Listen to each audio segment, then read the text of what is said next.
Hello, magandang hapon. Sino po ang may gusto ng dragon fruit ni Opelia? Ayan po, ang dami. Ano na ba ngayon? September 24. September 24 po ngayon. Ibibigay ko sa kaibigan ko. Pupunta dito. Grabe yung pagod ko na. Nagpunta sa labor, guys. Ayan po. Ayan, ang dami, ang dami. Parang isang box na naman to. Ayan, ang dami kong i-impake ulit to. Yan, i-impake ko.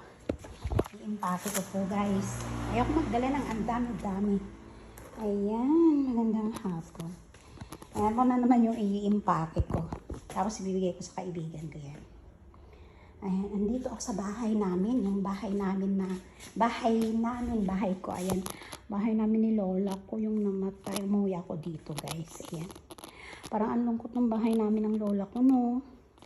Ayan po, naglinis ako. Ayan. Ito yung motor namin ni Lola ko. Ayan. Ayan po yung motor ko. Yung motor namin ng Lola ko. Ayan. Cute siya, diba? Kasya kaming dalawa dyan. Ayan, gagamitin ko yun naman. Hintay ko lang kaibigan ko kasi may taxi siya papunta dito.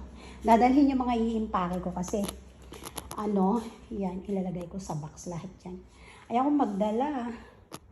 Ayaw ko magdala ng napakarami, guys. Ayan.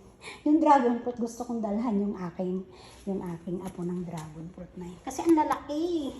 Hindi yan, malinis yan. Kaso, napakatamis. Ayan.